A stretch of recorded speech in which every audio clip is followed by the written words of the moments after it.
Hello there, Rita.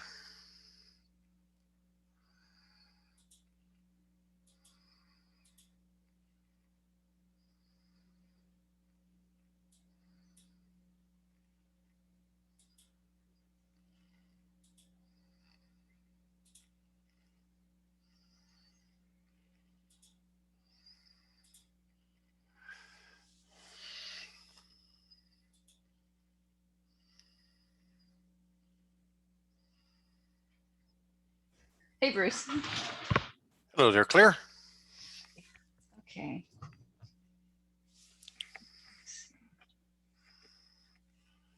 Thanks for coming on a little bit earlier and being the Oh, yeah. co-host. Well, thank you. Yeah. Yeah, I know last time it was rough where as I'm trying to talk, then I'm having to hit the button to let people join us. So It's yeah. So everyone's in the waiting. So do I have to let people in? Is there a waiting room or are yeah, you? yeah, there's a waiting room now. So the next person that comes in, why don't I let you do it? You should Yeah, hear yeah, a let me. ding and then go like that. Yep. I think it Okay. works like that. The waiting room feature of Zoom didn't come into play until later on, where I think it was just one of the things that they did to keep just random people from coming on and saying Yeah. stuff or showing stuff that Right. people When didn't everybody want had to. to go online in the beginning of the Yeah. pandemic last year and there was all Hmm. that Zoom bombing. Yeah, Yeah, I've never been on this exactly. side of a waiting room, so I hope it'll make it obvious what button I'm supposed to hit. Yeah, it's a pretty loud ding on my side. And then you push the button and then I think it just they automatically come in.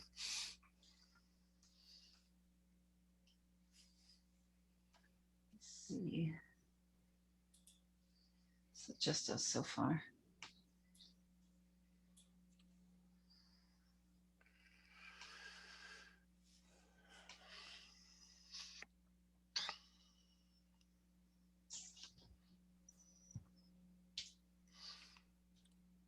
So you get the blurred background thing going Yep, on yep. with I got your, my, what you I call it? got Is my. that from the camera or is that from It's the from Zoom meeting? it's the Zoom update. I just got installed it the other day. So yeah, Oh, it's okay. whatever the latest version of Zoom has it. I might Mhm. actually just switch to a regular background because I'm sharing an office and people don't need to be seeing my Yeah, don't office matter. buddy moving in and out here. But it's nice because it's like I'm in a place, but you can't see the mess. Yeah. Here we Yeah. go. Here we go. We'll just go with a complete Beautiful. blank. Right. It's Yeah. restful. I ended up just finding like what looks like a nice office and then it was I like that like oh too. I Oh, could here we go.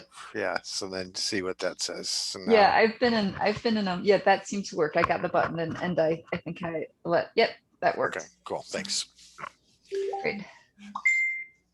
Yeah, I've been in hi Hey Chris. I've Chris. been in meetings where afterwards me and some of the other people in the meeting was like, so did Stacy was she in that office or was that a background? Like somebody looks Hmm. like they're in a really Yeah. fantastic space with windows. Yeah, with Zoom you could do videos even. So Yeah. at one point in time, I found like a picture of like someone just put their camera tripod and did a long video of like being in the middle of a river, basically. And like, I Fun. should do that. Yep. But didn't want to be distracting. Yeah, there's a fine line. I mean, you want to you want to look professional and like you've got something going on, but Yeah. it's taking it too far. So most of the meetings you're in are Zoom meetings or other Oh things. yeah. Oh well, all of them these days. I mean, I've been working remotely for 15 years anyway, so it Hmm. was and even if people weren't all over the place, it's just so useful to be able to share screens when you're working on a website. That's the Hmm. number Yeah. one feature. It's better than a phone chat. Yeah. Yeah, for sure.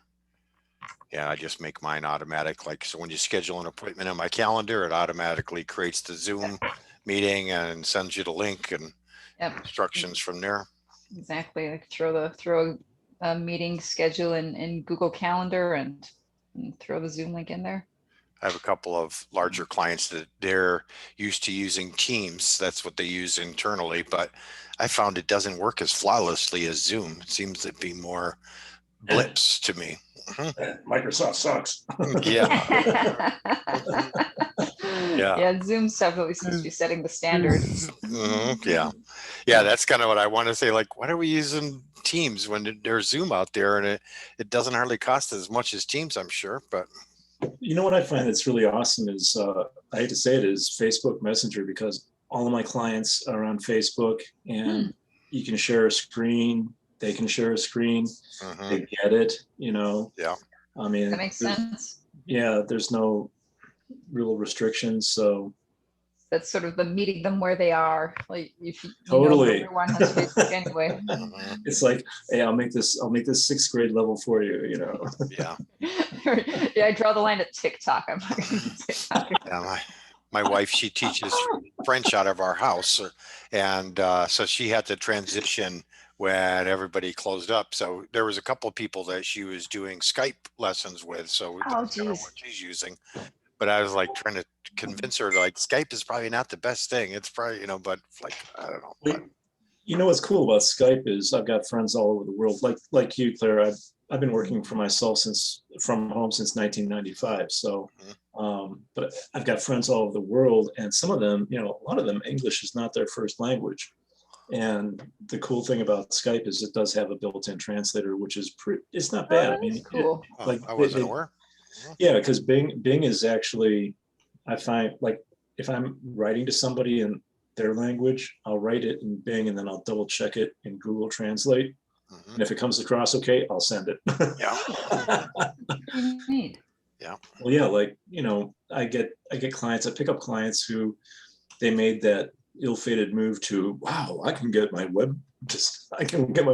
built in the Philippines really cheap. And it's like, and then they come and they get one of us to fix things. Yeah. So that whole handoff process, I mean, I find that most Filipinos or Pakistani or anybody from the subcontinent, they're really helpful and stuff. And they're good at turning over the property, but they don't necessarily use English as their first language. Yeah. Sure.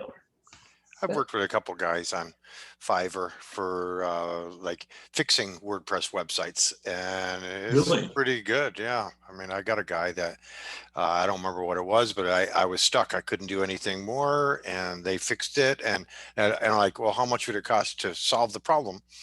And he said, oh, I'll need to log in to be able to take a look. And I said, okay, well, here you go. And then he came back and said, okay, it's done now. But we didn't even discuss pricing yet. And I was like, well, how much? And he said something like $27 or something like that. Done. Yeah, I know. Yeah, it was a win. And it was enough of a win that I've used them a couple other times since then. Yeah, anyone who could solve a problem in a few minutes. Yeah. Right. Yeah, I've got it. When I was trying to set up a new Xfinity X1 box for my stepfather when he was in hospice, I ended up being on the phone with this guy from the Philippines from, Comcast farmed out support. And, he friended me up on Facebook, and now it's just like, if I got a Comcast issue, I'm just like, dude. Yeah, that's good. Direct line. Yeah. I need some more bandwidth. Yeah. Nice. Well, now you got an SEO guy on your hotline here, so Awesome. feel free to hit me up for the I do not do questions, SEO. anyways. Yep. I mean, I do. Everybody who gets a website from me gets standard, organic stuff on the back end as I'm building a page, because that's part of what I should be doing. Yeah. And I get to use the 2 degrees I got in writing like 35 years ago, 40 years ago. But I tell them right up, it's like, I don't do SEO. You want real SEO? I'll introduce you to people, Yeah. Yeah, because it's the natural transition to the next step. In the end, you want more visitors to your website, and you want more customers. So. And it really is its own specialty too. Like the amount of work you have to do to keep up with what Google's doing. It's I can't do that as well as my own job. Yeah, there's some easy grab stuff, but yeah, it's always changing. Yeah, so I guess backlinks are not dead, right? No, not at all. Backlinks are the magic power of SEO. With no backlinks, no rankings, basically. But people, it's hard to explain that to people. Like I don't want to have to do this. And it's like, well, I mean, you don't have to do that, but if you want to rank, you have to do that. Wow. We'll go through some of the stuff and I'll show you the Okay. differences. Yeah, I'm really eager to learn. I'm not eager to necessarily do. Yeah. Yeah. So, Bruce, where are you located? Naperville, Illinois, suburb Oh, of no. Chicago. Yep. Yeah, you're down the road from me. I'm up in North Barrington. Yeah. I'm Not like too far away. straight due north. I mean, I can almost see Route 59 from here. So Yeah. Yeah. It's not too far away from me.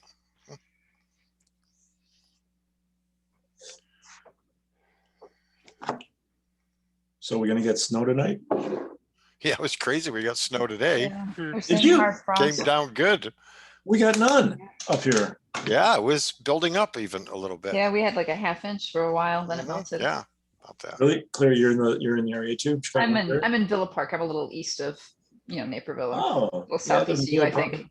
I lived in Mhm. Villa Park for a little bit in high Yeah. school. Oh yeah. Yeah, You go to used to go- Willowbrook? No, I went to, well, no, I was gonna go to AT, but my dad didn't want me to go there, so, because my mom kicked me out of the house, long story. I went to live with my dad. He was at King Arthur Apartments in Villa Park on Villa Avenue at Lake Street. And then, Okay, yeah. yeah, he didn't want me to go to AT, so we moved over to Elmhurst so I could go to York. Yep. That's where my husband went. Yep. A lot of crossover. Yep. So that was an interesting point in my life. Awesome. Yeah. I'm guessing with the Naperville meetup group, probably most people here are going to be local, but I guess it's one of those things. I had a LinkedIn group. I've managed a number of them over the years, but I ended up canceling because it's like, the world has opened up a lot wider than that. Yeah. I've made some great friends through like the WordPress, and I build a lot of Divi sites, and through the Divi Nation Hmm. meetup groups and the WordPress meetup groups. I mean, it's been, I hate to say it, but it's been the good part of the pandemic is getting out Yeah. and doing other meetups. Before the internet was in people's houses, I was a computer break fix guy, and I did networking and stuff. So I had my house all networked together, and then there was BBSs that we would dial into to be Remember that? connected to like death matches with Doom and Duke Nukem Oh, and stuff like yeah. that. Nukem. Back in the Yeah. day. Yeah, that was way back, and it ended up to be that people like they were talking about like, oh, we had a party last summer, we should have another one. What park we're going to go to? And I talked to my wife, and I was like, we should just have a party here at our house. My wife's like, you don't know who these people are, like, and so we did that, and then we met a lot of great friends, but then the internet came around, and it was just no more close connection like that.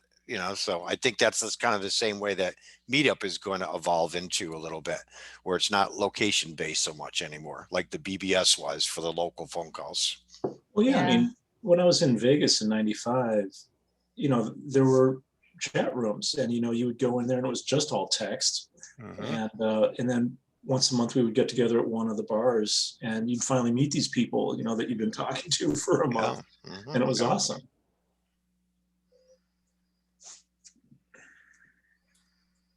So people are starting to pile up, but let's give it a couple more minutes. Yeah. So when do I start talking? At 7? No, like 6:32 or 33. Oh, okay. All right. Just a couple more minutes. Mhm.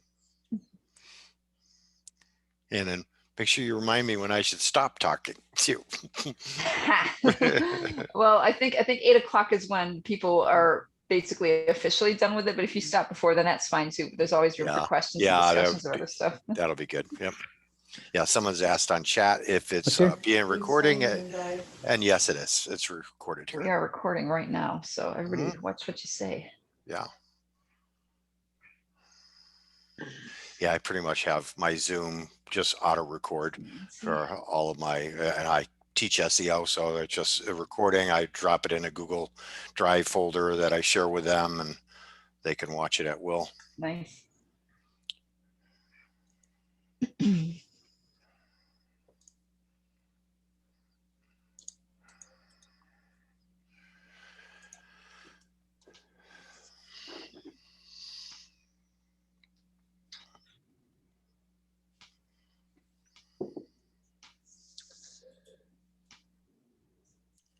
I can let a few people in here now too. Got 80-ish RSVPs, which usually is about 40 actual people, but people, Yeah, I know how that goes. Yeah. yeah. Yeah.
Hi, Mike.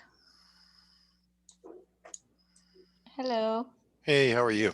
Good. How are you? Hi, Not Bruce. bad. Yeah, thanks for joining us. Thank you for hosting this. I haven't joined in a while. I used to come for the in-person ones. Mhm. Oh, yeah. Yeah, way back in the old days. Yeah. Yeah. Yeah. So Hopefully we'll get back to that someday. yeah. I have a lot of friends and past customers in the trade show industry, and so it's kind of crazy for them right now. It In must the be, what industry? In the trade show industry, Okay. so like Okay. event industry. So Right. Okay. now a couple of them are finally coming back.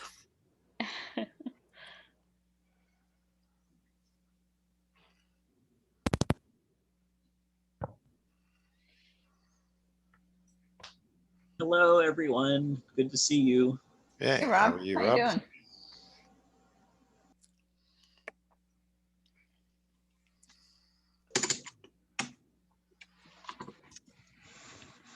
Well, you want to get started, Bruce? I'll do a little spiel. We got 20 people, probably more people will join in. We can just let them in as Yeah, they come. yeah, no problem. Yep, that's how it All happens. Yep. Well, thanks for coming, everybody. Tonight we have Bruce Jones, the owner of One-on-One SEO Training in Naperville, Illinois. He's going to talk to us about the importance, the power of backlinks for SEO. We are recording. You know the drill. Keep yourself on mute. If you want to ask a question, type it into the chat, and Bruce is going to stop periodically and go through the chat, and we'll make sure everyone's questions get addressed. The recording will be posted on the meetup page. Once it's processed, it takes a little while to process, a day or two. And Bruce has also posted the slides that he's going to be going through. There's a link to them on his site on the meetup page. So if you miss any of the talk, there's plenty of references to look it up afterwards. And if you'd like to join our Slack channel, please type your email address into the chat and we will get you added to the WordPress Naperville Meetup Slack channel as well. I think that's everything. Thanks for coming, Bruce. Take it away. All righty. Thank you, dear Claire, for having me. So I've been a member of the Naperville Meetup group for, I don't know, a long time, like 5 years or something like that.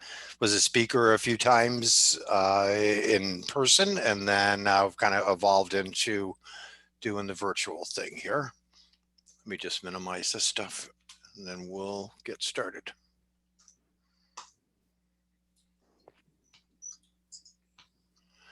All right, so I've been doing search engine optimization for about 16 years now. And over those 16 years, I don't know how many backlinks I've ever built, but a ton of them for sure, because it's an important factor in helping a website to rank for certain keywords. You could find me at oneonone-SEO-training.com. If you just do a Google search for personalized SEO training or SEO coach or coaching or any of that kind of stuff, you should be able to track me down pretty easily there. Feel free to connect with me on LinkedIn also. All right, so first thing is maybe to answer the question of what is search engine optimization? It's, it's just when people are doing a search in Google and, don't even say like all the major search engines, Google has 93% of the market share. So it doesn't really matter what other search engines there are. There's only one major search engine really. And to beat the other ones is kind of the same thing to do the same thing on Google. So I would just ignore those. SEO is at its most basic level, just made up of 3 different parts. So keywords, what are people searching for? Who's your target audience? What are their problems? How are they searching for those? And there's different tools that can be used to find out the answers of what are people searching for. Even one of them, just comparison of Google Trends is a good way. When COVID first came around, I thought like, oh, why don't I make a presentation or make a page on my website talking about how to help people that need help during COVID. And I looked on all the different keyword tools, no volume, anything. Like what? And then I went to Google Trends and it was flying off the charts. So, there's a lot of, you could be very timely with that. But after you identify the keywords, you have to add content to your website. So you can't have a post about red widgets and expect for it to rank for green widgets. You have to include those same phrases and keywords and related terms to that also, to build your website up bigger. That'll be more important. And then the third part is backlinks. That's the part that people often don't understand. It's like, but links from other websites to your websites are votes of confidence in Google's eyes. And that in the, all 3 of those things together equal SEO success if you do it right. Okay, so in the past for the Naperville meetup group, I covered the first 2 aspects in presentations. One of them, keyword research like a pro. If you click the link to that, that'll go to all the slides about that topic. And then we also did one SEO 101 for WordPress web designers, and that covered most of the on-page stuff and some of the related content information. So now the third part is backlinks. So what is a backlink? It's really just a link from another website to your website. So, you could click a word or a picture or whatever, and it'll deliver you to your website if, as a reference point there like that. So it's the way of Google gauging how popular your website is. And it's just, all different websites have different scores to them. And so if you have a backlink from a more powerful website, it'll have more weight than getting backlinks from less powerful websites. And so in the end, if you do if you have good content on your website and it's optimized for the right keywords, the more backlinks you'll get, the higher your website will rank. It's just kind of like magic there. So there's tools to help you identify what backlinks your website has already. I've listed a number of them through here. Just realize that you're going to get different numbers reported back from them. I don't think there's not really the best answer or the best backlink tool, but what I use is Ahrefs, and I pay $100 for a monthly subscription with Ahrefs. I have accounts with some of the other tools inside of here, and I use those also. But the one in the end that you really should trust the most is Google Search Console. So inside of Search Console, there's a component that'll show you the links that are going to your website. And the ones in Search Console are the ones that are actually recognized by Google. So those, which one to believe, that's the one. One of the cool things for, anybody that has a website themselves should create an account here with Ahrefs. So if I highly recommend that you click this link, you create an account on Ahrefs. It's no charge. You just have to verify with Google Search Console that you're actually the owner of the website or, the manager of it. And then that'll allow it to go into your account there that way. And then you'll get a lot of information about your own website. Can't really use the free version of Ahrefs like this to check competitors, like the paid version could do, but you'll learn a lot of information related to what keywords your website's already ranking for, how many backlinks you have, and from where are they coming from. A lot more information there. Okay. So let's check out Ahrefs here. So I have a number of accounts that are, lined out through here. Has an audit tool, different things like how many backlinks, how many referring domains, but let's just focus on one-on-one SEO training. That's probably the best one to take a look at here. So this is related to like a site audit. So is there any broken links on my website? Did I forget to put any meta description tags on pages? Those kind of things is reflected in this score. Next is the domain rating. So every website has a score, and my website here is the domain rating in Ahrefs is 28. If I measured it in Moz or SEMrush, it'd be a different number, but it's more of in comparison with other websites there. Next, it says how many referring domains, and then how many backlinks the website has. So I would say, even though we're talking about backlinks per se, you could ignore this number. Really, it comes to how many different websites have a link to you. Let's say you're a web designer and you just built a 1,000-page website and you put your footer, you put a link to your website in the footer of it. You would have one referring domain with 1,000 backlinks. So after the first couple of backlinks, the rest of them don't really count. So, use this as a comparison factor through here. I also have a SEO consulting business. That's this one down below. And notice that, wow, there's a lot more referring domains here. How come his score is not higher than this? But it comes down to the quality of the backlinks too. So this kind of tells me that I have crappier backlinks here, even though there's more of them. So that makes it the score is not as high of a score through here like this. Okay. We could click and go in a little bit deeper. There's all kinds of things on the side through here. So let's just look at the backlinks for this website. And if you set this up yourself for free, you could get the same information. It's pretty awesome. Next, I would sort them by the domain authority of each of the websites. So then we see like, okay, this is my best backlink, which is from Bitly. And then the next best backlink is from Elegant Themes, and then the Better Business Bureau, and so on and so forth. As we're scrolling down the list, we get to lower and lower scores all the way down to the end, where there's probably some of them that are like a score of 0. That website, or doesn't even have any authority at all through here. All right, let's go back up to the top here.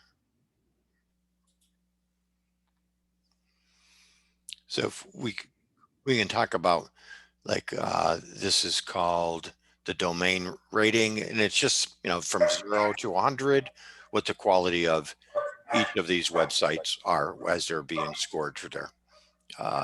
Next, it talks about how many different domains are referred to this one, how much traffic is maybe being brought into my website from this particular link, and what page on my website is this link going to.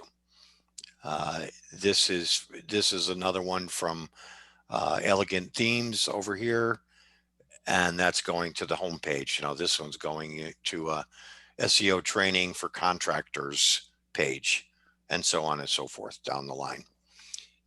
Also notice that there's some of these things that say no follow. So a no follow is like a filter on link juice.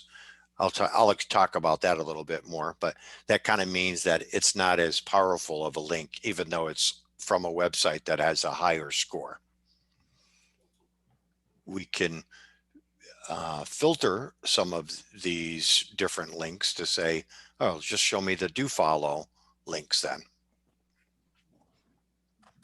And so these would be the more powerful ones here. If we have another website we wanted to check out, we could just add them on the top and get the same information.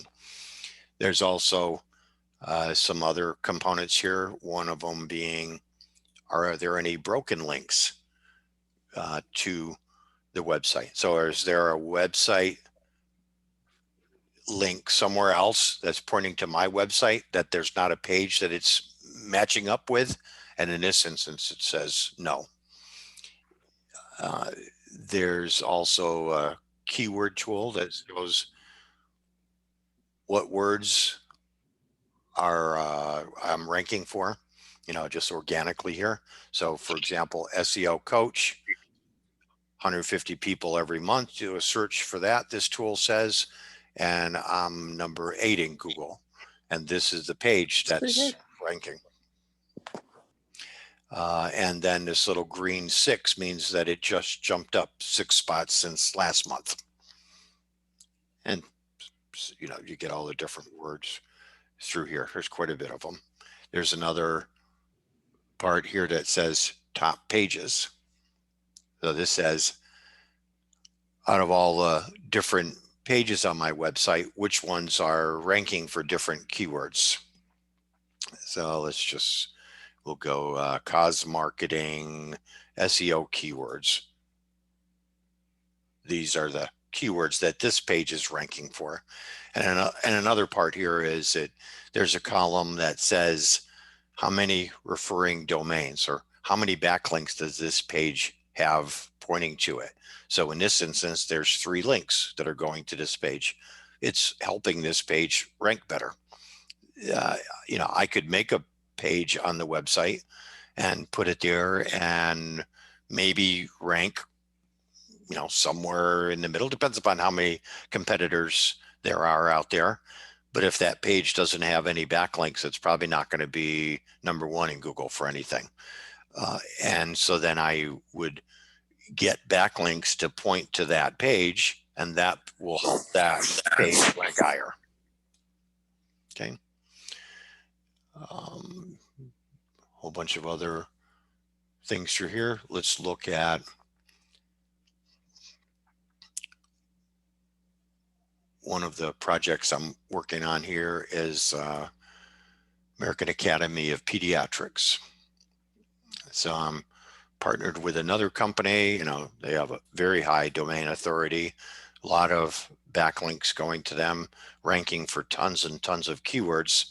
But if we look at this broken link here,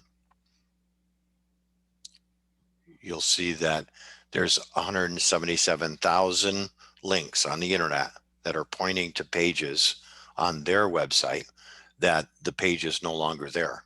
So some of those are from Wikipedia, from cdc.gov. So it's a big problem. That's the initial, their thing is like, hey, how come we're not ranking as good as we used to? There's some of a migration process going on, and that's the challenge through there. We can look at one of my clients here, which is a limousine company. And believe me, it's not a good time to be a limousine company, but he knew he was investing in the future. We can see as I'm building backlinks for him, how they're growing on this chart here. And we could look at top pages and see that, the pages that are ranking for most of the more competitive terms typically have more backlinks that are pointing to it. So like, for example, the Naperville limousine page has 38 other web links to that page, but it's ranking for 73 different keywords through here. Okay. Good enough through here. Now let's check out Google Search Console. This is what Google Search Console looks like.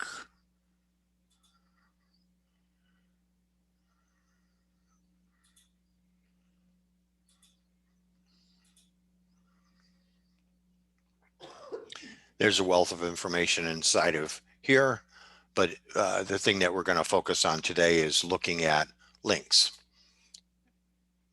So the top section is what pages have links going to them from the outside. And then you could explore a little bit more.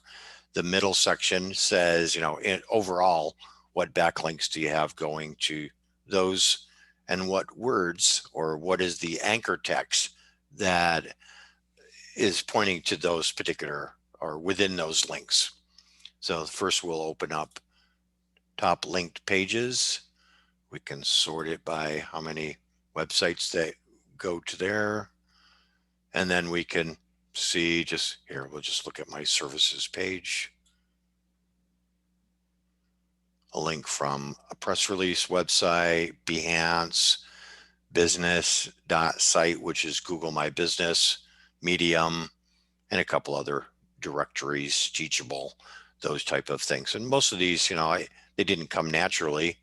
I created those by adding content out on the internet that linked back to my website. Let's go back to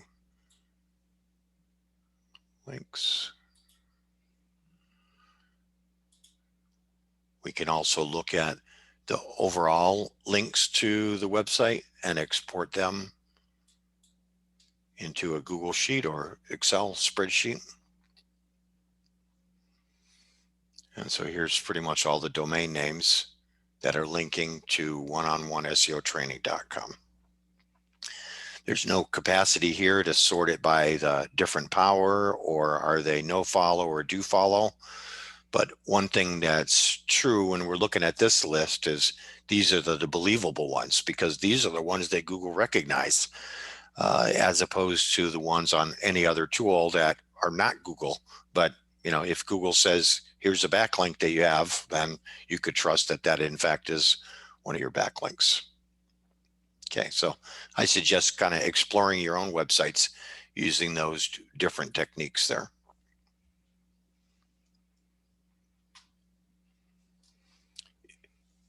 When you have a competitor, you could do the same thing. You can't, well, I guess you can't use Google Search Console.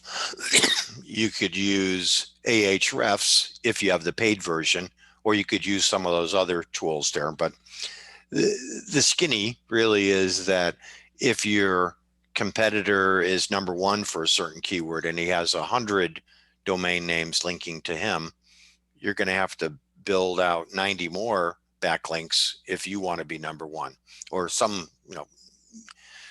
average number similar to that. Because there was an article that came from Backlinko. They analyzed, I think it was 11 or 13 million websites, and said, what do they all have in common with the websites that ranked at the top? The one thing they all had in common was that they had more backlinks than on any of the competitors that were lower on the search there. So that's important to get new backlinks. As an SEO person, my tasks usually are just making sure there's no technical errors on the website, make sure I have well optimized pages for the right keywords, and I have a process for adding new content on a regular basis. And then after that, I'm building backlinks. So I'm doing other, different techniques to get more links back to the website. Okay. Some of the, well, how do you get backlinks naturally? You could, if you think of like just doing something amazing that people want to share, think about like Gangnam Style dance or the ice bucket challenge, or, things like that, that'll just go viral and people will share them with their friends. And in the end, you'll get 1 million backlinks from that. So when I was building out my website 1.5 years ago or so, then I was thinking of the same thing, like what can I do to create a resource to end up getting more backlinks naturally? And so I spent 2 weeks, and honestly, two solid weeks, basically, because I hardly had any customers when I first started the website. And I built out this list of over 100 different free SEO tools. And so I have it broken down through here. I also knew that people are going to steal this. So I ended up inserting a couple links back to my own website there so that if they did steal it and put it on their own website, I didn't say they shouldn't steal it, then I would end up getting a backlink from it myself. And so, if we look through like, well, how successful has that been? We can see through here that this particular one has, that page has 49 links to it from 36 different domain names. So, you could maybe think of creating a help resource for your target audience and do the same thing. My wife, she teaches French, and I saw her one time, she was typing an email and she was, kind of like her fingers are on the keyboard weird. I'm like, what are you doing? She goes, I'm telling somebody how to make the French accent characters. And, there's a certain code like Control Shift 146 or whatever makes one of the accent characters. I'm like, and when people ask you that, you send them an email every time? She goes, yeah, she goes, it's easy. I know what they all are. No problem. I'm like, why don't we make a blog post and put it on your website with those resources?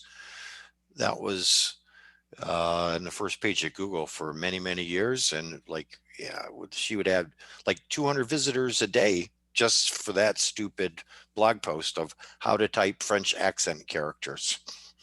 And so that was a pretty amazing resource through there of just kind of, thinking through those things of what are people searching for that are close to the target audience, and go and do that. I used to own a digital marketing agency. I sold that 3 years ago. And one of the things that we did was we created a document that was called Types of Marketing. And so I tasked my writer with, think of any type of marketing, write a paragraph or so about it, and start a list, and that's going to end up to be a page or a post on our website. And he came back, he goes, this is going to be like a monster list. I'm like, well, I hope it's a humongous monster list in the end. And it was. And we got backlinks from, there was universities that you could see the instructor's notes to his class that says, go to this page, pick 2 different types of marketing and write a story about it. I mean, so that it just naturally, we received backlinks from creating that resource. So that's my hint to you, is create a good resource for your target audience. They'll share it on their own. But sometimes it's not as easy as that. You have to cultivate your own backlinks in other ways, or buy them or whatever.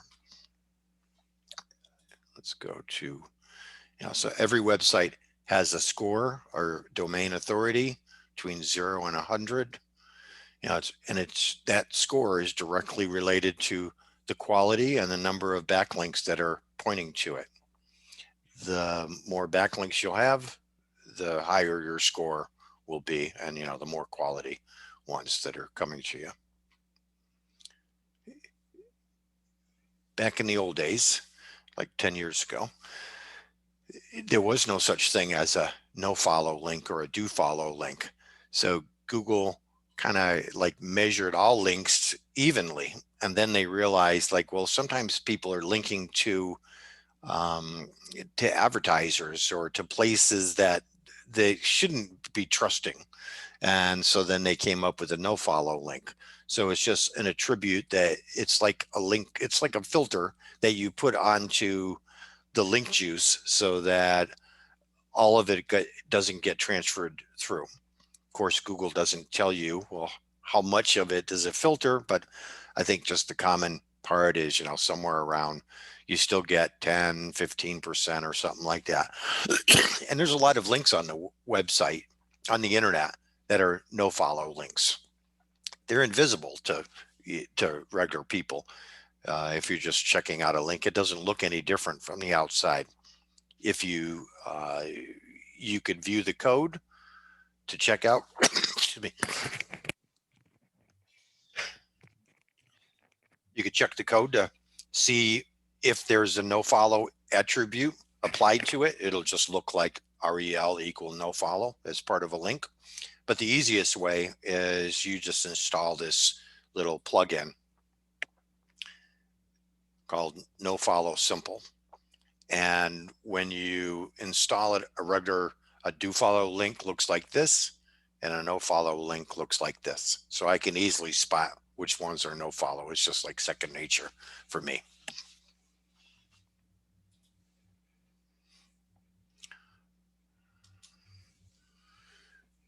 So there's different categories of backlinks. We'll go through a number of them here and kind of talk about those and check out some different examples. So there's local citations.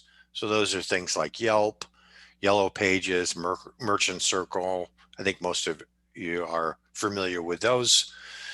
And if you have a local business with local customers, this is probably the first place to start. You know, there's lists of places that you can add your website to, or you could just,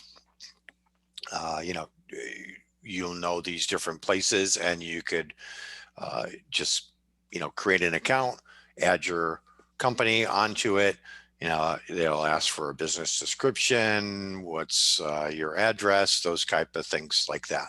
And so that's important for getting local customers there, because Google sees that you're grounded in that particular area. And it also helps with your Google My Business listing to rank locally too.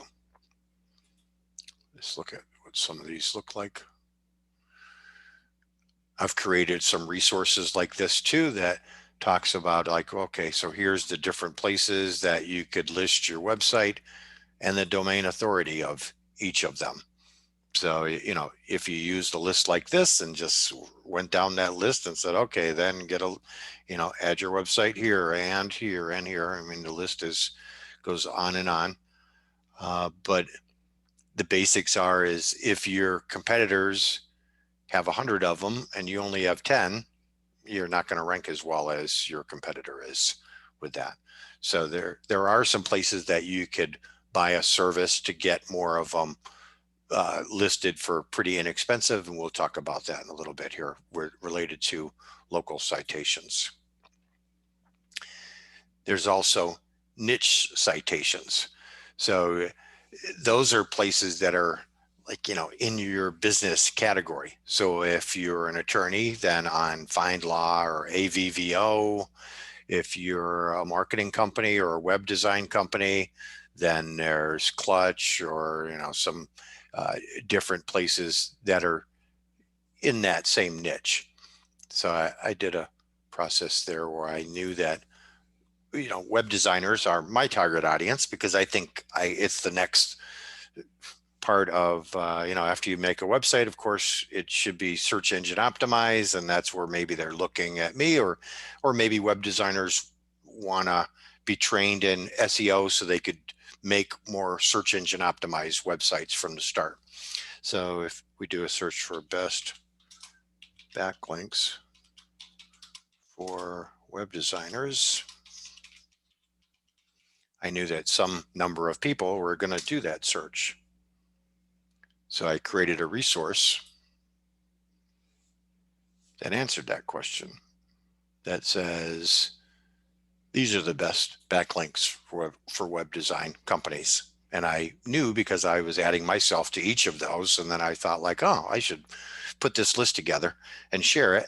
And it'll probably go over pretty well with my target audience, or one of my target audiences.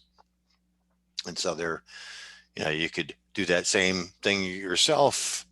Go to website like Best Firms, get listed. Then next, it's just going to come down to create an account, add your information into here. Some of these directories, when it comes to these, like these individual directories, oftentimes you want to make sure that you're in the directory that's at the top. So if we do a Google search for SEO consultant Chicago, then what directory is the most important one? Clutch, right? not Yelp, but Clutch, because it's number one here. And so if you click, and a lot of people are going to click on this, and then the next question is, well, how do you get to the top of this list then? It's usually related to how many reviews that you can talk people into giving you on these different sources there. I'm somewhere here on the list with 17 reviews, but I'm not at the top of the list like some of the other ones that are, the big guys that are out there with 100 reviews.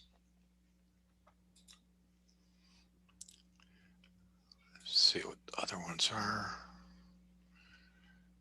Here's a great resource for top lawyer directories. So I work with 5 different law firms now. And so, our exercise is going through this list and figuring out which ones are free to enter and adding our clients onto all of the different ones. Why? To get a backlink from a directory that's in the right niche.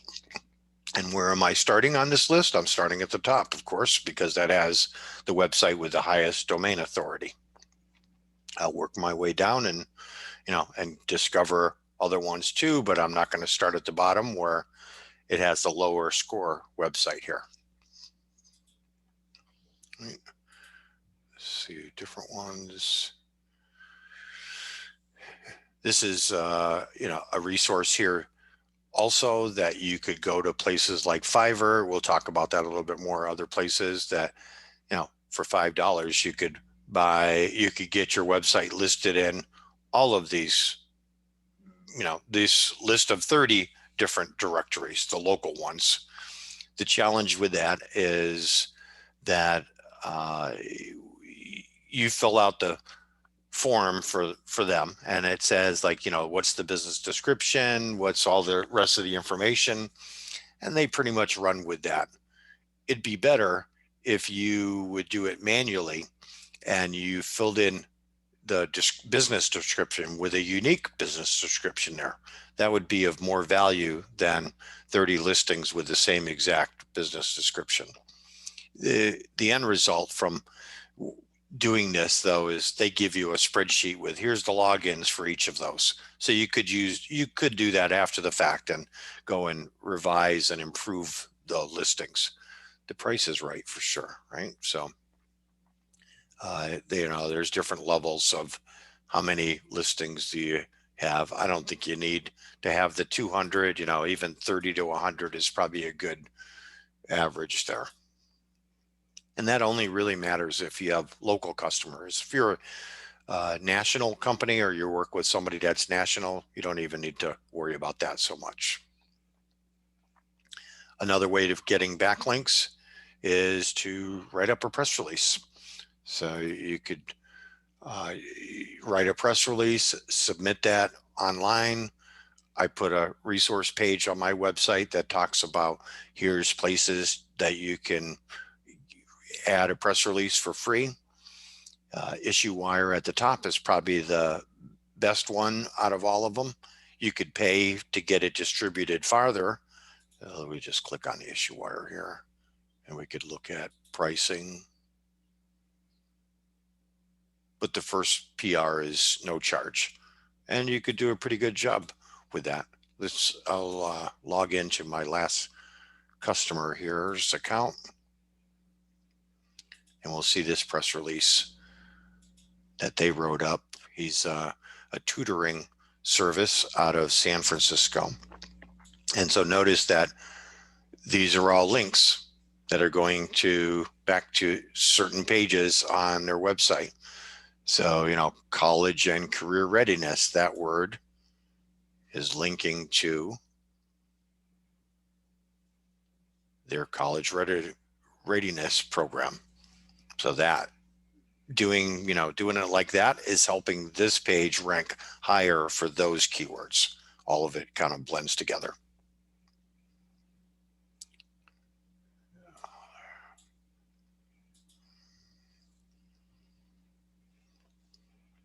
Here's just another list of different press release resources that somebody put it together.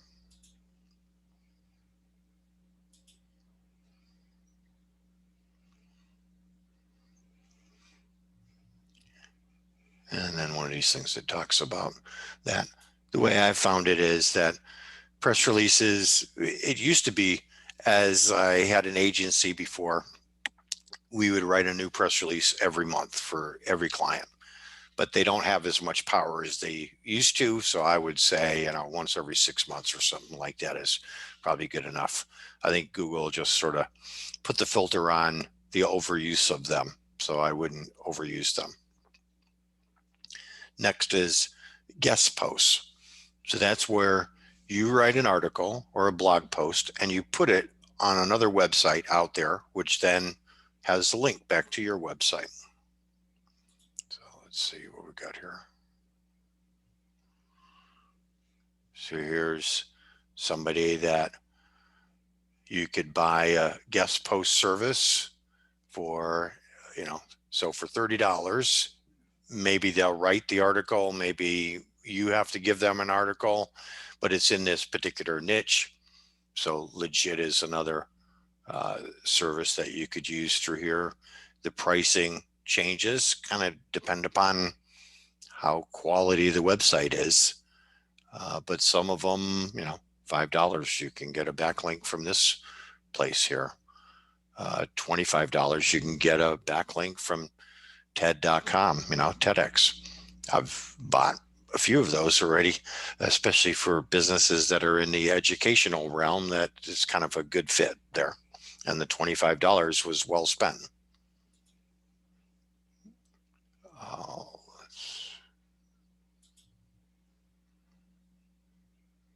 Another service like this person specializes in going from different colleges or .edu websites. So one of the things that I've noticed with the pandemic, everybody was switching to online learning instead of going to colleges in person. And so that ended up opening up the door to some online learning management tools. Canvas is one of the tools like that. And so you could essentially sign up for a class at Stanford and have the ability to write a guest post, and it would be under Stanford's domain name. And so some, professionals, they do that. I've done it myself where I've went through some places and it's like, oh, are you an adult learner interested in continuing education? We have some free classes. Would you like to sign up? Sure. You create an account with that college, you get a login, and there you are. You can have the ability to write your own guest posts on your own profiles through there like that.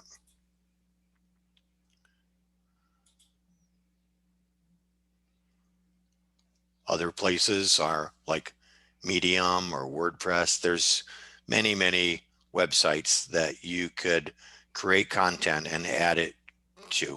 Just nobody thinks about that, but it shouldn't be, if you're a company, it shouldn't be like, okay, we're going to blog on Medium, because after a couple links from Medium, they're not going to be as powerful. So it'd be better to create a couple of posts on Medium, create an account on WordPress, create a couple of posts there, create an account on Wix, create a couple of posts there. That would go better than just kind of saying, this is where we're going to blog on this particular platform.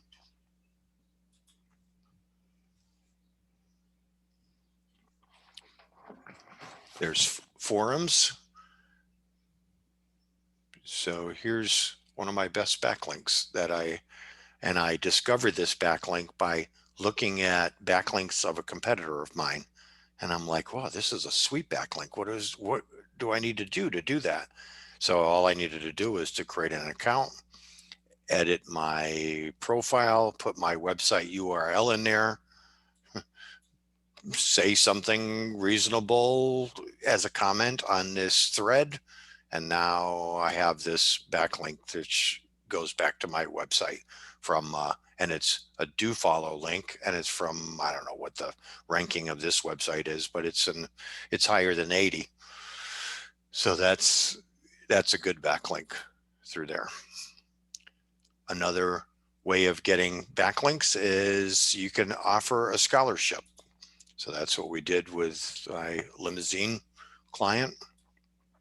And so, you know, in the end, it's like, oh, you have to give away $1,000 scholarship, but it was worth that to him to get what he's received now is like 25 backlinks from EDU websites, you know, from different universities that are going to there. Because after we created this page, then we sent emails to the people that were in the scholarship department or the financial aid department at colleges all across the country that says, hey, we're offering a scholarship. If you'd like to share it with your students, we'd love that. Here you go. Some of those people came back and said, oh, you have to fill out this form. Other people, you know, just added it over time. It took a little bit. So you almost have to, this is the long haul thing. We had to plan this one a year in advance of when the due date for this scholarship was. It just recently happened. But it's worked so good that I'm duplicating this effort with other clients of mine.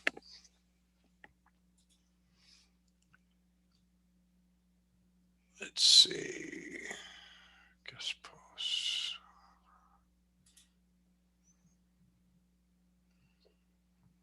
Here's a place that if you have a scholarship, you create an account here, you tell all the information about your scholarship, and then students go on to this website and filter and search for different scholarships and pick it through there. So I said that, you know, like, oh, the scholarship just ended like this month. So why does it say 344 days left? Because when we created it, we said it was going to be an annual scholarship.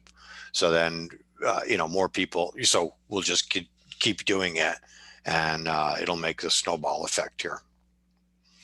Another way of getting backlinks is comment on blogs.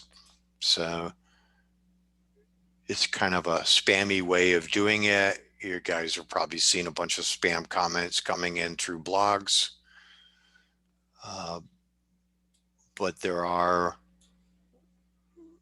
you know, like, I guess this would be in reference to bad or spammy looking blog comments. You know, this is what happens when you pay for cheap backlinks that, you know, then we got what, 9,000 comments on this one post. So what's the value of that link? You know, maybe it's at least 0, but probably it's more like -10, something like that.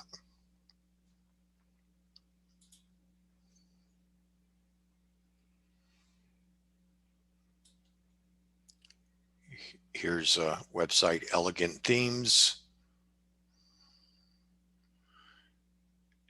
Had a very low number of people that were commenting on it, but it was a very popular website. I commented on it and said something, you know, halfway intelligent. They allowed the comment to stick, and now I get a backlink from Elegant Themes. But notice that there's the little thing on here from my tool that says that it's a no follow link. So it's not a 0, you know, value. It's just, you know, it is less, but it's in the right niche then.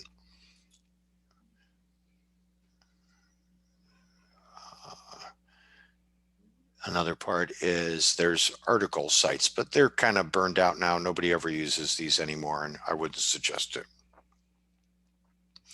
So that's places like eZine articles. So in the day, you would create an article, you'd add it into eZine articles, and you tell the world, hey, here's a free article for your website. Feel free to take it. Just make sure that you keep the footer link intact back to my website. But what Google did is they said, well, if we have the same written content spread on 100 different websites, what value to the world is that providing? And so these guys got tanked. So, you know, now it's like they're hardly coming up for any search results. This is just not a good way of doing that anymore. You really want to have original content on all your different places as opposed to doing it that way. So there are a couple creative ways that you can do it. There's websites that store all of the domains that are expired, so maybe so you could go on to this expireddomains.net. You'd need to log in. Let's just look for deleted domains, and we can filter them by, let's just put Chicago in here. This says, please show me all of the domains that are expired now that include the word Chicago. And here they all are. So now there's a way of seeing how many of them have backlinks. So like, for example, this tribute-chicago.com has 8 backlinks pointing to it. 65 backlinks pointing to that. So if you bought that backlink or if you bought this domain and these backlinks were good backlinks, you could then just forward this domain to you, to your website, and get the power of all of those. So you'd want it to be in the right niche that you're doing, but it's worth looking. Sometimes I guess I've spent a lot of time on looking through these, but I've had some finds. It's like you find a couple of nuggets, being prospecting through there like that. Depends on what your niche is. I would say forget the SEO niche. Everybody and their brother's already been there before. But there are some of them, and like this SEO web index with 818 backlinks. It's probably a bunch of spammy backlinks, and that's why they're gone. But maybe that's not true, because look over on the right hand side of the status, somebody bought that domain already, and it expired a day ago, and somebody already purchased it. So too late if you wanted that domain. Okay, continue on. Event calendars. So if you host events like Meetup, a way of, let's say that you just did a Google search for Chicago event calendar, you'd end up with the Chicago Tribune and, places like that. If you did a search like this, and so, okay, the Daily Herald. So add an event. You'd have to create an account, but in the end it says, is there a link for somebody can learn more?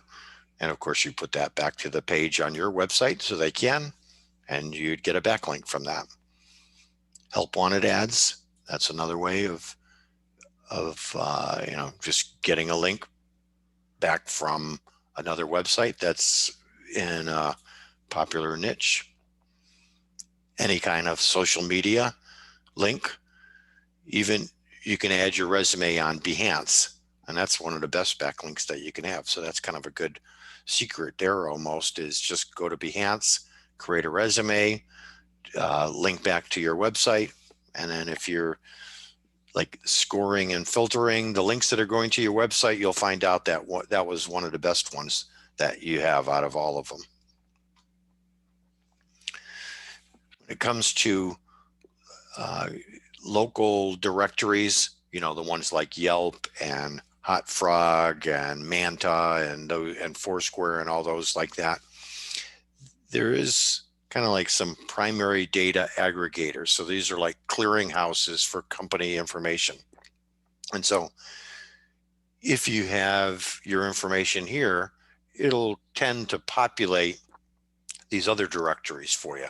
It's not a one-to-one relationship, and it takes a long time, but especially if you're going to go through, like if your business moved or something like that, being in the data aggregators so that these other ones check against to see if the data is correct or not, that would be a good place to go through there. You can't just sign up for one of the data aggregators through here. You have to sign up through some other service. Bright Local is the least expensive way of doing that. $25 to be added to Data Axle and Newstar. Those are the two main ones. Foursquare is also a data aggregator, but you can add your own link on Foursquare, and you could even become a super user and just kind of add other, your clients or other listings and things like that pretty easily. I've had a Foursquare account for quite a while, and pretty much any edits that I do are instantly accepted. I think it's just because I have a level of trust from being a super user for a long period of time. Okay. Let's look at good backlinks and bad backlinks.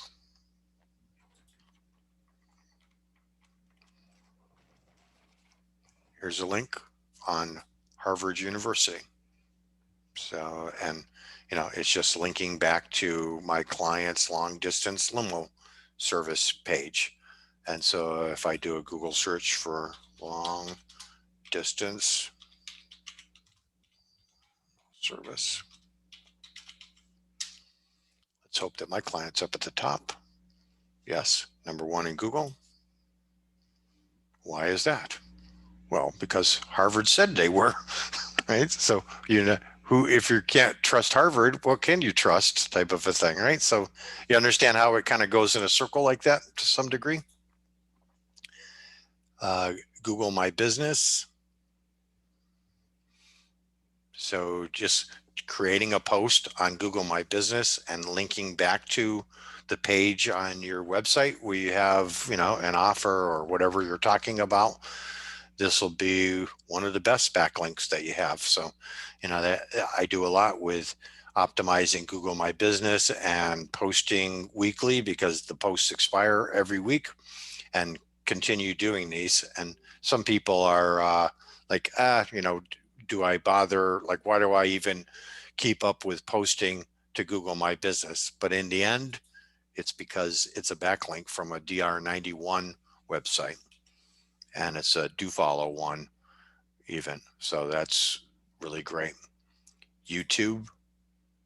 So you can create here's a client of mine that's a dentist in Oxnard, California. And so he created the video. We submitted it to a bunch of places. We put a description in here that linked back in different pages on his website about his different services. And his main keyword that he wanted to be #1 for is scared of dentist, Oxnard, California. He's #3 now, and his videos are all over the place related to these search results here.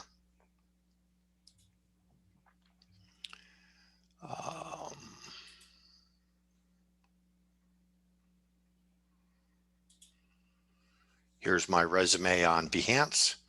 So I have a backlink to my one-on-one SEO training company.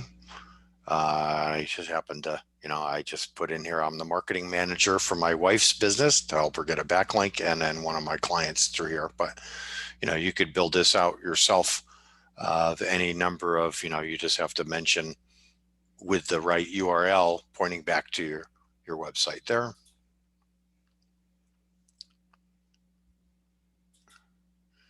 Even a link from Meetup. So when we originally created this listing, and Claire asked, okay, you have a blurb or whatever that you could put with the description? And of course, I figured that it would be important for people to get the rest of the information at whatever time. But in the end, notice that these two links are from Meetup, which is a very powerful website in itself. And they'll stay good for a long time. And this one links right to the page about this event. And then I just, embedded this PowerPoint or, slide deck from Google right on this page. Here's a couple of bad backlink examples.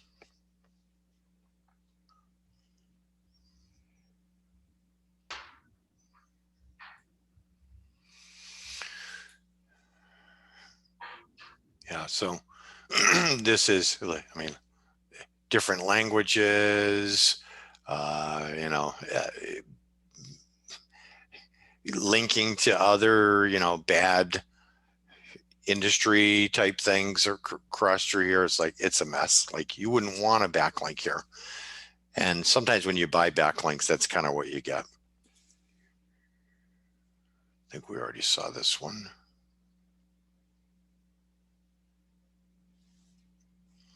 Yeah, the same thing here where, people are just spamming the system.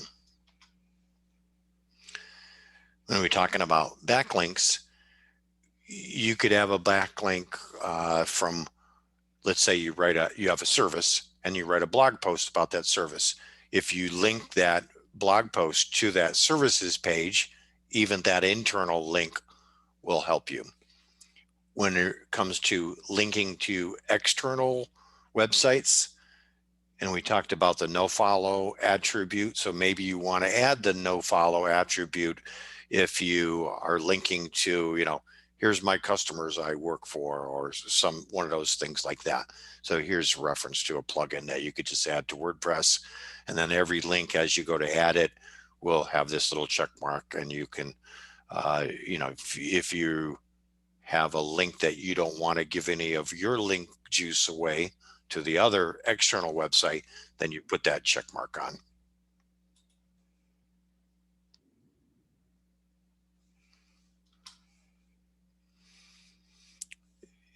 There's different ways of anchor text diversity here. So these are all the same link to my website, but notice this word says click here. This word is just the URL. This is the name of my company. This is, a keyword optimized link that's through there. And so, out of all of these, you don't want all of your backlinks to have a keyword in it like this, but having some of them is helpful. So, some number, maybe 20% of your backlinks kind of should contain a keyword, because it's like, that's the word that the link is voting for. When you have you could even have an image that is linking to you, and believe me, Google knows what words there are on images, and they even understand pretty well as far as like what is in an image these days. But in the end, you want it to be natural. So, as I'm building backlinks for clients, I don't make all of my links a keyword type link, just because I'm trying to be more natural about it. When you get backlinks,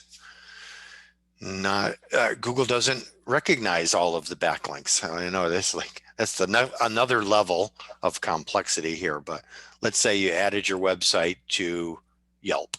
Let's just use that as an example. The backlink doesn't count until Google indexes that page with your link on it. So there's ways of telling, or finding out if that link is cached or not, or that page is cached and Google's indexed, and you just type in CACHE : in front of any URL, and it'll come back with, if it has been cached in Google, you'll get this message. If it has not been cached in Google, you'll get this message. So there's a whole process as I'm getting backlinks from clients,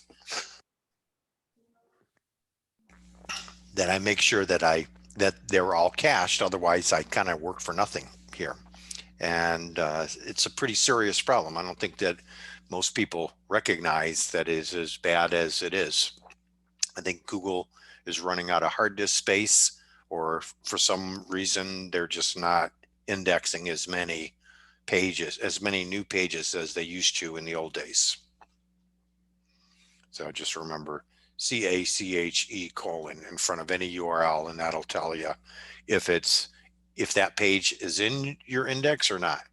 I would suggest doing that with your latest blog post that maybe you just posted a few days ago. Chances are it's probably Google did not come and crawl that blog post, and so it's not in Google's index yet. There's a couple of tools that you could use that You could, if you have a list of places that you have backlinks, you could just kind of add them in this little tool and it'll tell you yes or no's through that whole list here. If you use Google's, if it's a page on your website, you can use Google Search Console to check and see if your content is indexed there. And then some of the reasons why your link might not be in Google's indexed. Yeah, because it happens often, pretty often. So maybe there's not enough text on the page. So if, Google looks at this as like, so what value is this content? We're not even going to index that. So pretty much Google ignored that page. Yeah. I think the next question is, well, how much text is enough text? That same report that I mentioned where the person measured the results of the 13 million different websites, the average page content was 1,500 words of content that was ranking at the top of Google. Could be duplicate text. Google definitely knows if it's seen those same words before. And if you just copy an article from somewhere else, oftentimes Google will ignore it. If it's poorly written text, Google's probably not going to index it either. There's some websites that just say, for example, don't allow our content to be indexed. I mentioned Behance and the resume page, but there's also the place on Behance where you can show off your work. Those pages are all marked no index.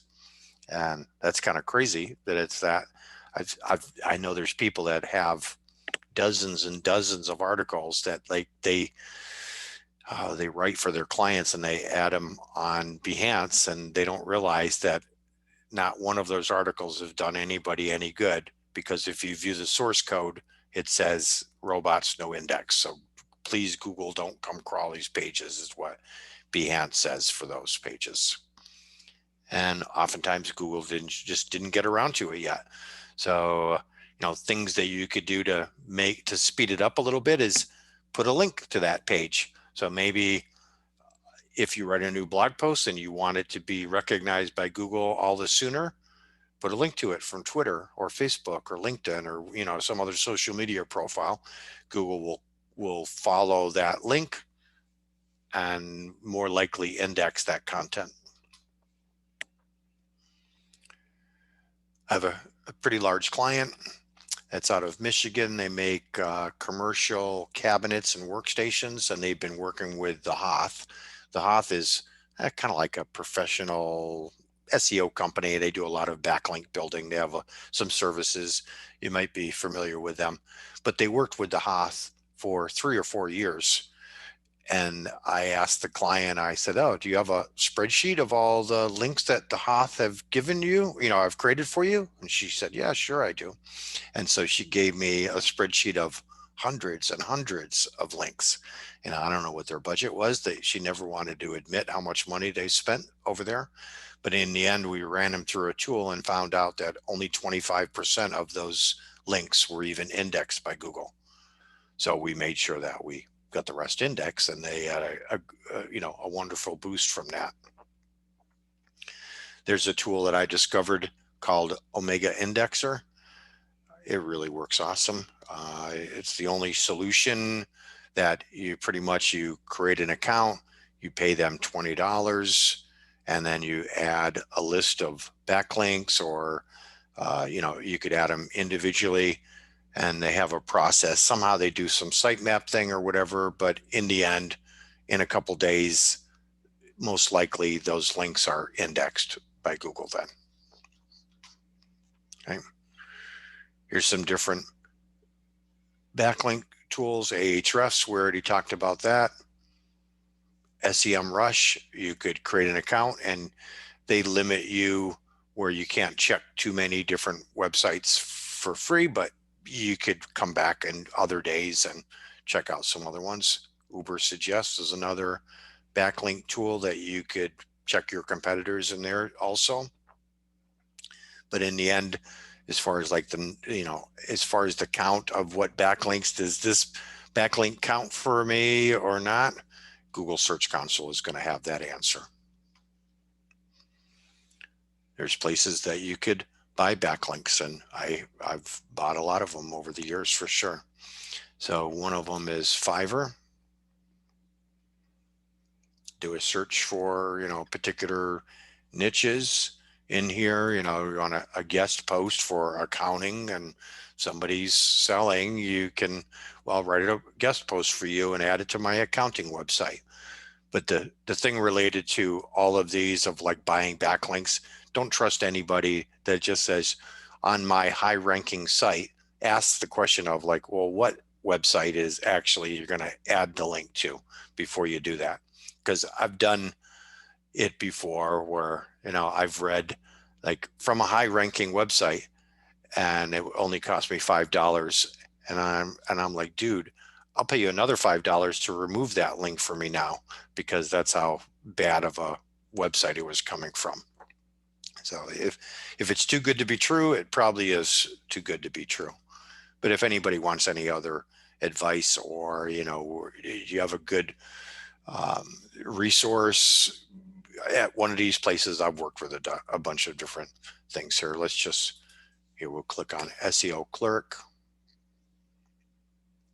I can look in my shopping cart and look at all the orders that have been completed.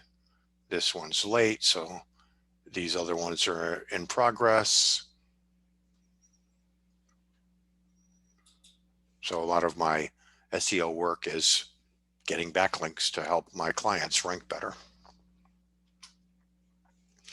Yeah, it's a lot of work. Sometimes it does feel like this, where all the different moving parts of the puzzle through there. But, just like anything in SEO, the more you do it, the better you'll get at it.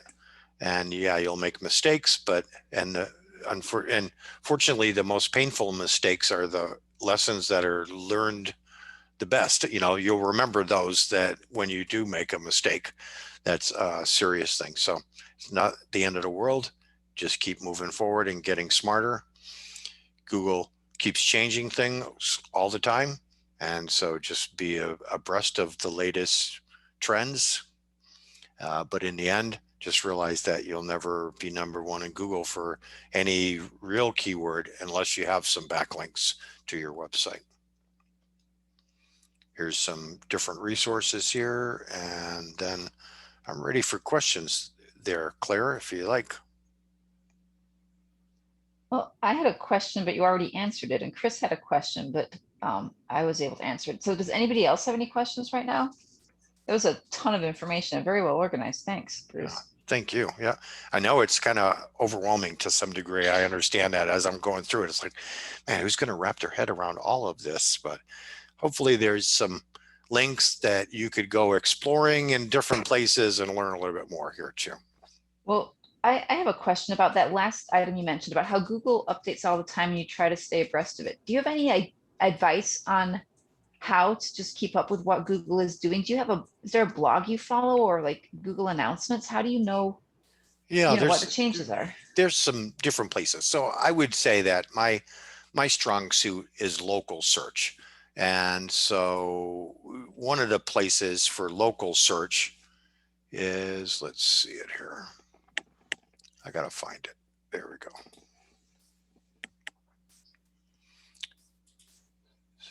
This is a great forum for related to local search. I'll put it in the chat here.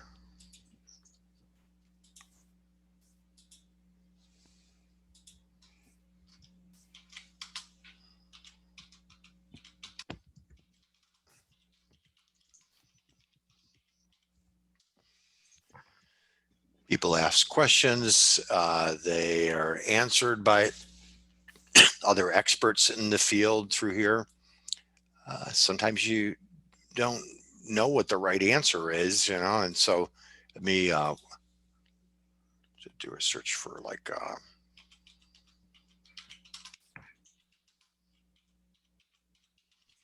So a lot of businesses, like your business, probably, Claire, is a service area business because you work out of your house, right?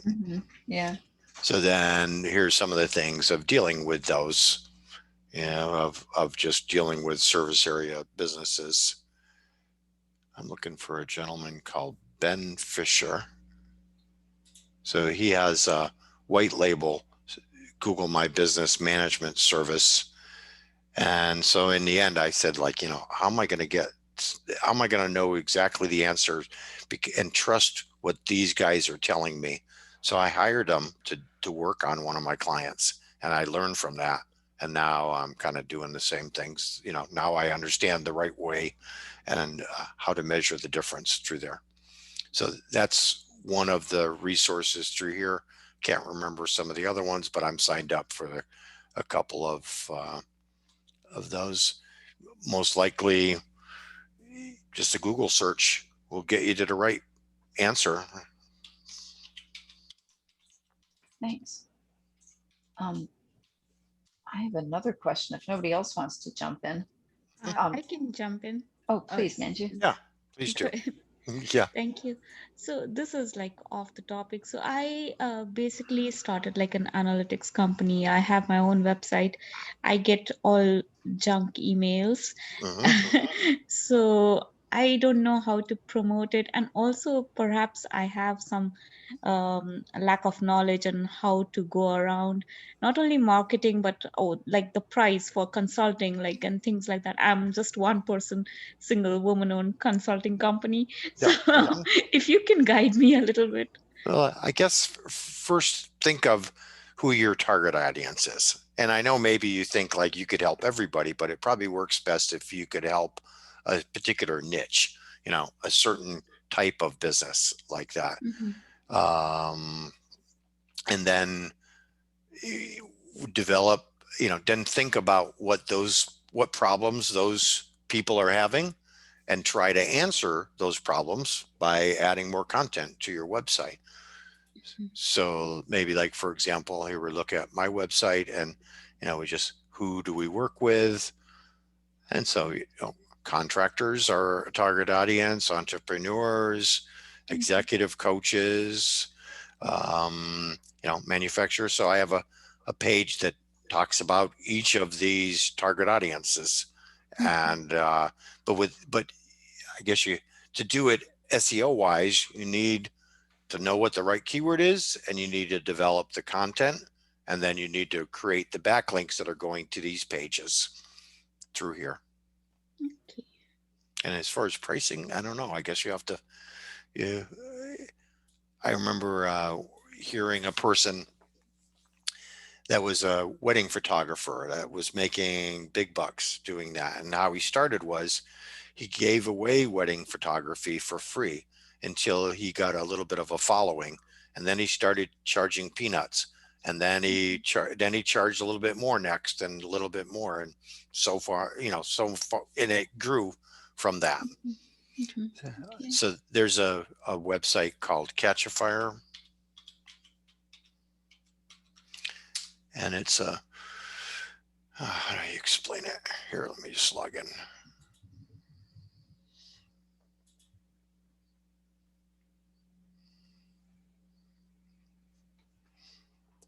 So in Catch a Fire, I created an account and I volunteered my services for some nonprofits. And so here we'll look at all like the completed projects. So I helped all these companies. And so I got smarter related to it.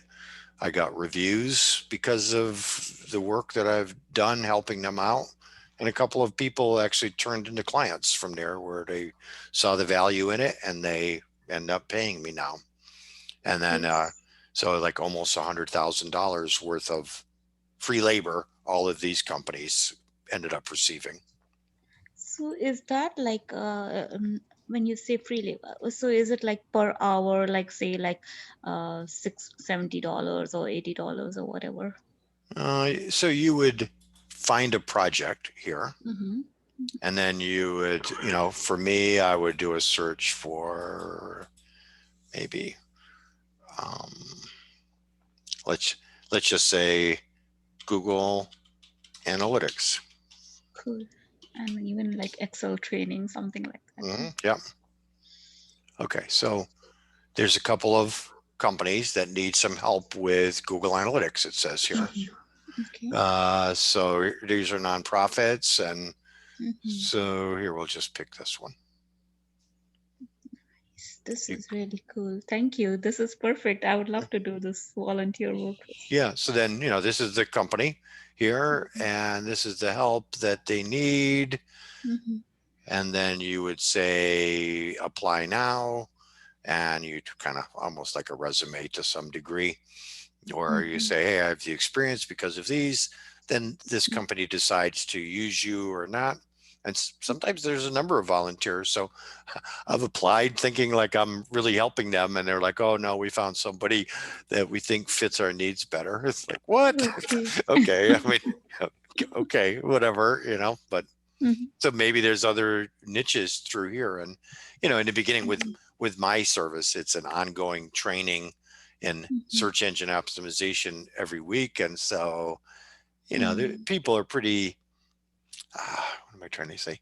They're grateful that I'm helping them, and like, oh, what can I do for you? It's like, well, if you want to leave me a Google review, or, refer your friends to me. And so in the end, it's a positive experience on my side for sure. Nice. Very nice. All right. Thank you so much. That was really helpful. Yeah, you're welcome. But I guess the main thing is sometimes you have to give it away to make it believable. Like I've given away too much of my work, and sometimes I feel it's like everybody is taking my work, and I need compensation. So is Pat Helmers on the line here still? He's there. Yeah, he's a business coach. So I spent some. Sorry. Yeah, no problem. And we'll just talk about him and without him knowing about it. Maybe he's making coffee or something. So I helped him. I'm here. Yeah. Hey, Pat. I just can't find the unmute button. Yeah. So I was going to tell the story about how I helped advise you to say like, hey, this page is almost #1 in Google for these particular keywords. It would be really great if you changed the title tag to include this keyword, whatever it was. I think Chicago sales training or something like that. I don't remember, but I do remember you reporting back to like, hey, it worked. And so maybe as you're talking to other people, you remember that and those type of things. So. I'm getting like a lead, a very, very good lead every 3 to 4 weeks now. Doing that, just doing the keywords. It's made a big it's made a big difference. Is that just that one page, or now you're kind of incorporating that into new content? This is a different website, but I took the learnings from and put it on a different website. This is for Habanero Media. Yeah. All right. Great. And we should chat again. I bet you there's some neat stuff that we could do to make it even oh my better goodness, that way. Bruce, I got so many. Look at all these notes I took today. Yeah. Rob has a question. Rob is asking, how useful is Reddit for generating backlinks? Does Reddit have good authority? Reddit. So I guess it would. Yeah, I'd have to check in a backlink tool to see, but I know it's in the 90s somewhere. I don't know if a Reddit link is a no follow or a do follow link. But I do know before I've put some things in Reddit before, and since in the SEO realm, then they like kick me out of there because like, oh, you're a spammer, self-promoting yourself. So you have to do it pretty, I don't know, try to do it nicely or whatever, or less spammy.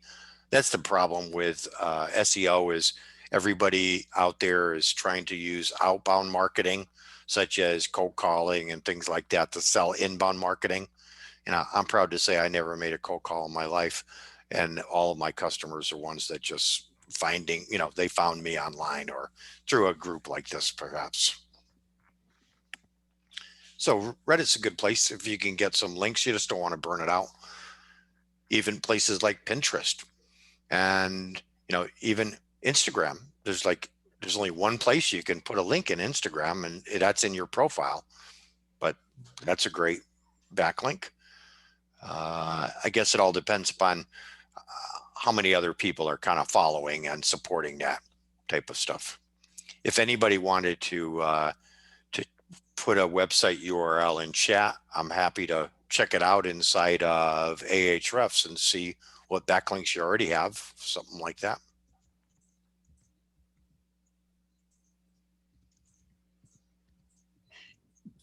Stacy took you up on that right away. All right. Oddbird.net. I'm nervous now. Yeah. But see, if you're a website owner, like this, you should know what's going to happen, right? So that's so here's what we got. So we have a website score of 71, which is out of 100. That's really good. Do I got the right domain name? Yes. It has over 1,000 referring domains. So that's really great, and that's kind of driving that 71 number. It has a ton of traffic, and we could look at the individual backlinks, sort them by the most powerful ones at the top. We could even look at, we could even look at how many of your links are coming from educational, .edu websites like colleges and things like that. 15 of them. Oh, let's just look at those then. So Virginia Library looks like, so somewhere on this page is a link to your website. And down here is a calendar event. Here we go, at Oddbird. They're all events. We do a lot of speaking, so. Yeah, it looks pretty successful here. Yeah. So we got this. All right, so we got that. Let's see, what keywords is it ranking for?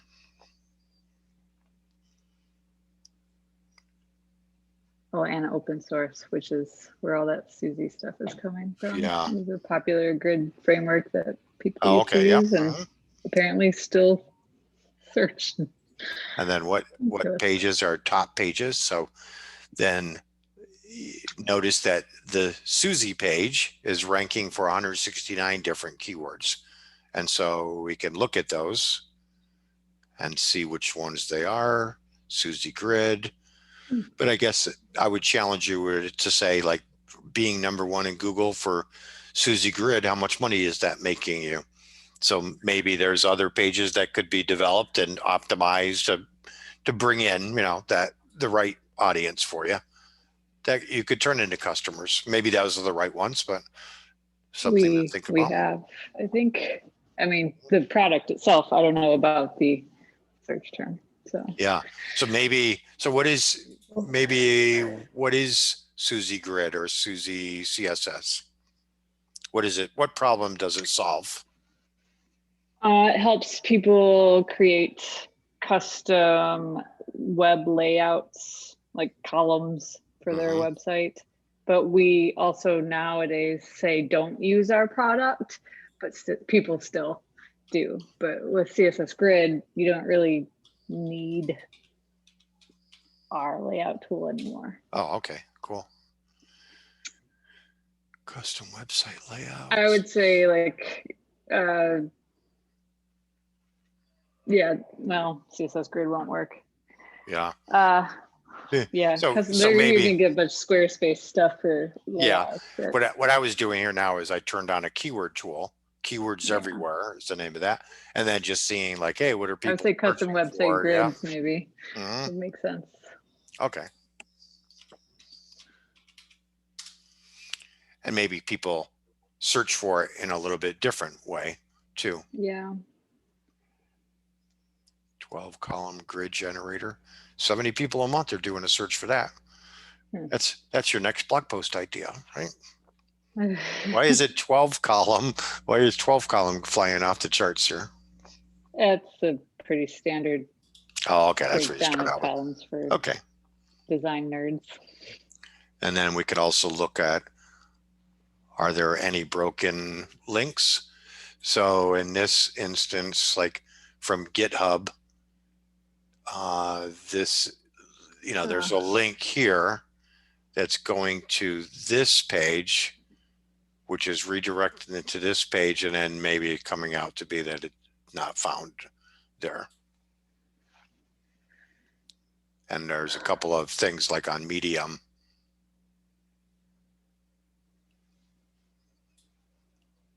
Is that because when we launched our last website, we didn't redirect all the things? Yeah, that's probably that. Yep. So here's a cool tool. I'll show you that since we're on that topic right now. It's called the redirection plugin. Yeah, our website's not WordPress, so maybe I shouldn't advertise that here. Okay. Yeah. But yeah, great plugin. A trader. Excuse me. So, we do WordPress, but I know. So Stacy, I have a question of what would it usually take to engage with you to design an awesome looking homepage of a website and maybe a couple inner pages? Just the designing part. We have other people that could put it together, but maybe we're challenged with like making a really beautiful one. Was that a question for me? Yeah. Mm-hmm. Wait, specifically, like, what would I do about that? Or no, what do you take work like that? And if you do, what's a range of like what you normally charge for that type of a? Well, Oddbird in general does mostly custom web apps that start in the multiple tens of thousands and go up to maybe a few. Okay, I get it. Six-figure ones. I mean, we have done smaller WordPress sites for sure. It's just not what we typically advertise. Yeah, no problem. I just noticed you're a great designer from all the stuff that I see, and so I was trying to see what I could do to incorporate that greatness into some of the stuff that I'm working with other people. If the project's small enough, then we often will just do a freelance version of it instead of through Oddbird. But all right, because Oddbird doesn't want to do the project management and the billing and everything for small projects. Yeah, we wouldn't need all that work. So here's the redirection plugin. So you install that, and then what it does is it tracks. So it would see that there is a link that's turning up to be a 404 page, and then you just say add redirect, put the new link of where it should go, and it goes like that. I guess there's other ways of doing it in other systems there too. I'm just mostly familiar with the WordPress way. Alrighty. Boy, I got a lot of tabs Pat has open. A question. Sorry. Yeah. Pat has a question about no follow and do follow. Yeah, could you explain those again? Like where which should be where? Sure. That makes sense. I don't know if that question makes sense. So in the beginning, all links were do follow, right? So then Google invented the no follow. So it's a filter on power so imagine there's a pipeline of beef stew from website A to website B, but the filter is put in so you just get the broth. The meat and potatoes you don't get. So that would be a no follow link that goes to there. So when you go to a website like, let's say like Yelp, so most likely you're not going to get a do follow link. You're going to get a no follow link because Yelp doesn't want to give up their power and give that to you. If it was a do follow link, they would be transferring the power to you. Some people, some websites don't know any better and they just transfer it, without a no follow link. But like if you have a comment on a WordPress website, it's automatically a no follow link that you're given to the other ones. Because if they were all do follow links, that would mean you would be allowing power, like you allowing the authority to be sloughed off of your website and giving to these other people that have left comments for you. So do you think that all links on your website to other websites should be no follow links? Is that just a general best practice? I think that would be a pretty good statement, except for the people that are your friends or, you know, something like that, that you want to help. Or maybe it's a link to, so let's say, for example, we go to I don't, maybe I don't even have the page anymore, but maybe you have a page on your website to say, also find us here on LinkedIn and Facebook and things like that. That's probably okay not to be no follow, because it's going back to your profile and you want to have the power to be increased to your profile, that type of a thing. So from your website, so I've seen it before where, let's just say a company is proud of all these businesses that they work with. And so they make a page on their website and say, we work with all these companies, and they link all those logos to those companies. It's like that page is sort of a negative power now, because all of the link juice drained out of that page and went to the appropriate places. They could have put the no follow link on and kept most of the link juice for themselves, or they could have just added the logos and not have a link to it there the same way too. I'm trying to see an example of, you know, I think a good trick is just add that little Chrome plugin, that extension in there that's called no follow simple. So you just ding, ding, ding, it's on. And then every time you see a no follow link, it's just going to have the little dotted red dots around it. So if we look at, so you might ask the question, was like, oh, so what did you do when you made this resource page, Bruce? Well, I sure wasn't going to put no follow or do follow links to all of these companies, right? So, but then, so these are all no follows, because this tool identifies the no follows for me. And then if you go down and say like, well, but how come there's a couple of them that are not no follow? Where are they? Like, yeah, but those would be to my own website then. So when someone steals this and puts it on their own website, then I get a do follow link from them, and it's no follow links to everybody else.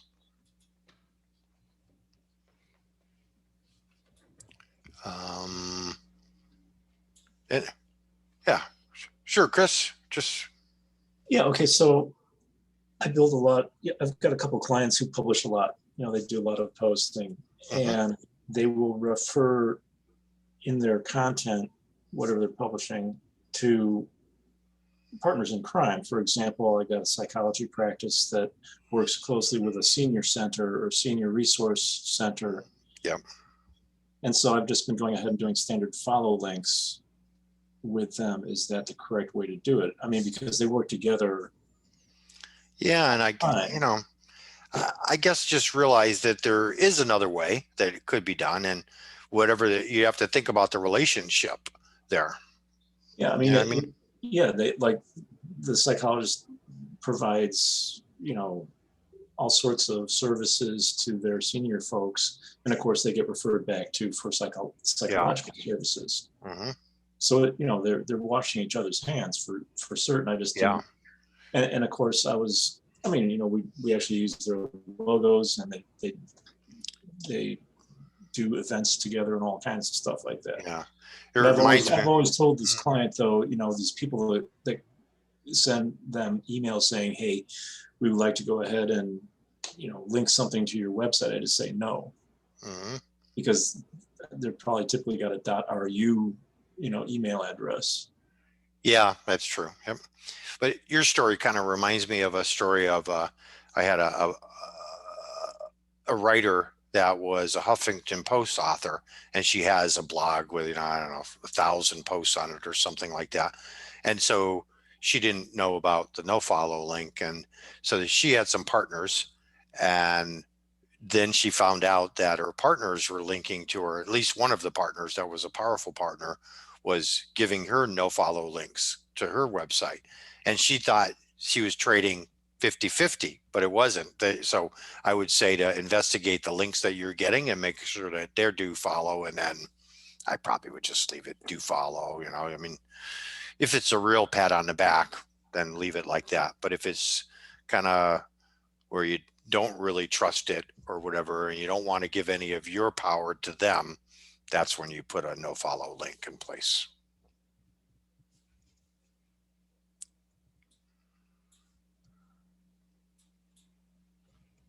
Hey, we're past 8 o'clock.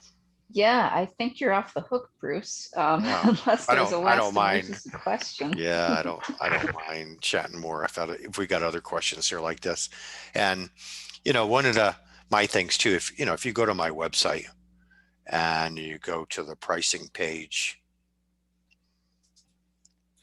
then it talks about like my services. First hour is free. Anybody feel free to use that.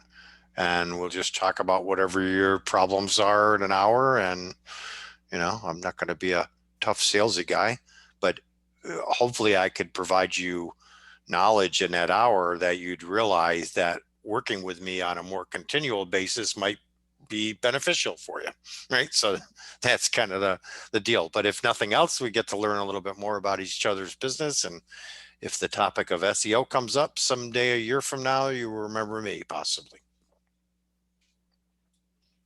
Thanks, Bruce. It was an excellent presentation. Yeah, thank you. So you. Informative.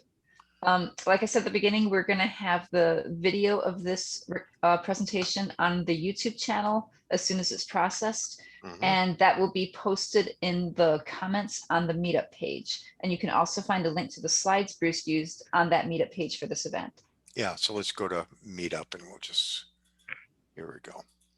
So in the end, just go to meetup, click on the link to here. That goes to the post on my website.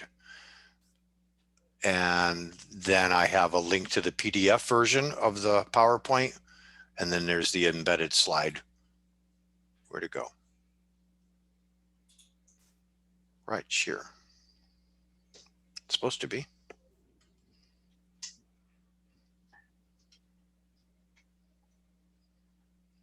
There it is. Okay, so then here's the embedded thing, and then I'll just put the video right here also. I'll embed the video here at the same time, kind of like what I've done on the other ones in the past. All right, great. Thanks for the opportunity there, Claire. Oh, you're very welcome. Thanks. That's a well-organized talk. I have really to say, I aspire to be like Bruce when I grow up. No, it doesn't feel like that on my side. Oh. Like it feels mixed up. you had a list and you just went through it from general to specific, just point by point. It was great. Mm-hmm. Really easy to follow. Yeah. So when we try to think of like, well, what's the next in the series then, right? Because I kind of thought about it as a more global thing over the course of years here. And I guess that would be measuring results. So how to use the tools to, like, are you doing good? Are you not doing good? Ahrefs figures in here, Google Analytics, Google Search Console, how you should measure it, those type of things. Okay, I'm going to put you on the schedule for your measuring results talk in a few months. Sounds good. All right. Thank you. Good night. Good night, everyone. Excellent. Excellent.